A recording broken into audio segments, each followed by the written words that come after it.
Qué Claro. mejor que haya crédito para aquellos que nacen en un lugar donde tienen un ingreso distinto. El crédito genera Sí. esa Y para los igualdad de jóvenes, oportunidades. Y para los jóvenes, ¿sabes que el otro día la Colo Totalmente. decía, che, nosotros Sí. para nosotros es inalcanzable, ¿no? Sí. Pensar en una casa propia. En la casa, un auto. O sea, siempre tenemos que depender o quizás de un familiar, Totalmente. de tu mamá que te deja de la casa o de un abuelo que, bueno, falleció y tenés la casa Claro. y el auto te cuesta un montón también. O lo que está pasando con los créditos hipotecarios que están subiendo. Pasamos del riesgo de hiperinflación cuando nosotros asumimos y ahora hay crédito hipotecario.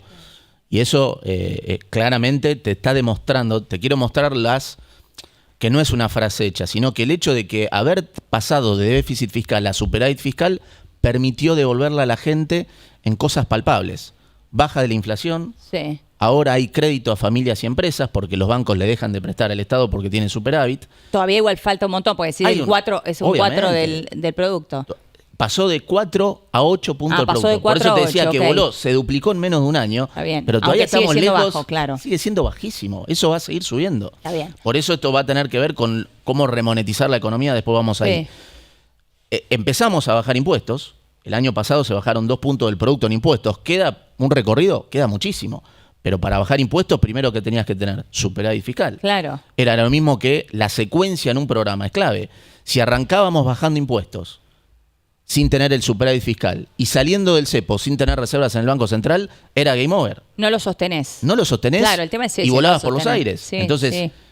fíjate todo lo bueno que te genera el superávit fiscal para la gente. Te baja la inflación, te lo devuelven Sí. en baja de impuestos, hay crédito para las familias. Ahora, y- vuelvo a esa baja de inflación, ¿no? Que vos estás...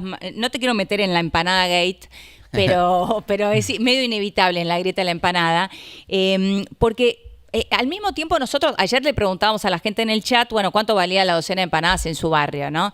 Y la verdad que nos encontramos con empanada de 7.000 pesos a empanada de 48.000 pesos, Claro. efectivamente. Después fuimos a buscar datos reales, oficiales. En el INDEC te marca que son 22.000 pesos el promedio de docena de empanadas. Por eso era injusto marcar, en referencia al ministro, Sí. era injusto marcar, me parece, como el precio promedio, el más alto de la plaza. Claro, está bien. Era la realidad de Está perfecto, Darín, esa, claro, digo. pero no era digamos... La del promedio. Exactamente. Ahora, pero lo que sí quiero marcarte en esto de la inflación, que si bien está bajando, todavía falta, Sí. evidentemente hay una enorme dispersión de precios, porque que Totalmente. vos vas a encontrar una docena de empanadas a 7.000 pesos y otra 48.000, habla de la dispersión de precios de la Argentina. ¿Por qué Totalmente. sigue pasando Bueno, eso? eso es un buen punto. Hay dispersión de precios adentro de un mismo sector, como el que marcás, y también hay distorsión de precios entre sectores, ¿no? No es lo mismo cuando hablamos de salarios en dólares Sí. o los costos en dólares de la construcción. Digamos, hay distintos niveles de precios también dentro de los distintos sectores. Sí.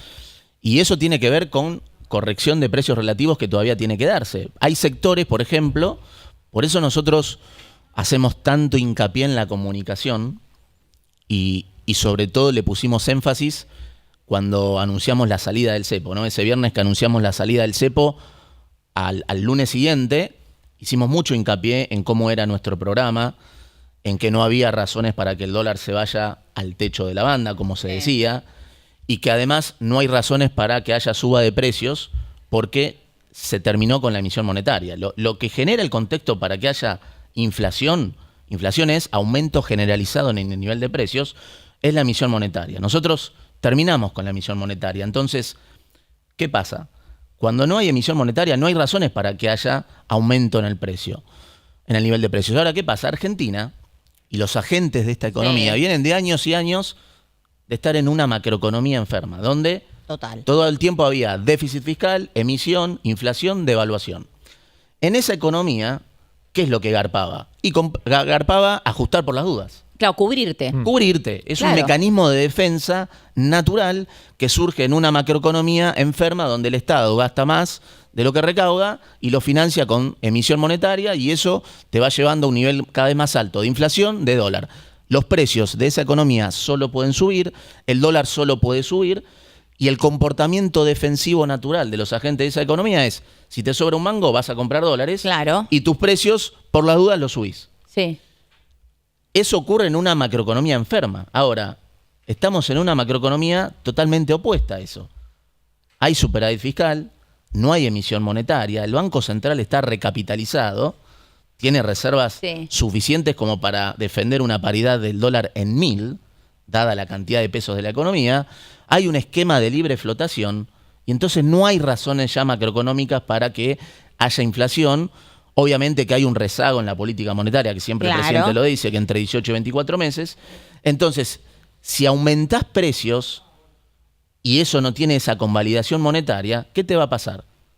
No te lo van a convalidar. Claro, está bien. Te vas a quedar sin vender. Desaprender, ¿no? Hay todo un proceso para revertir, pero nosotros tenemos claros que ese chip no se cambia de la noche a la mañana. No, es cierto. Por eso tanto énfasis en la comunicación antes de la salida del cepo, diciendo, miren, los fundamentos frente a la expectativa y todo lo que se decía, que el dólar se iba a ir a 1.400, que iba a haber una devaluación, ¿qué decíamos nosotros? Los fundamentos están para que primero el dólar esté más cerca del piso que del techo. Y fue así. Y eso no era un pronóstico y no fue, como siempre dice el ministro, casualidad, es causalidad. Porque no tenés emisión monetaria que convalide la suba del dólar. Y segundo, si hubiese habido un aumento del dólar por razones de expectativas equivocadas, tampoco hay razones para subir precios porque no hay convalidación monetaria.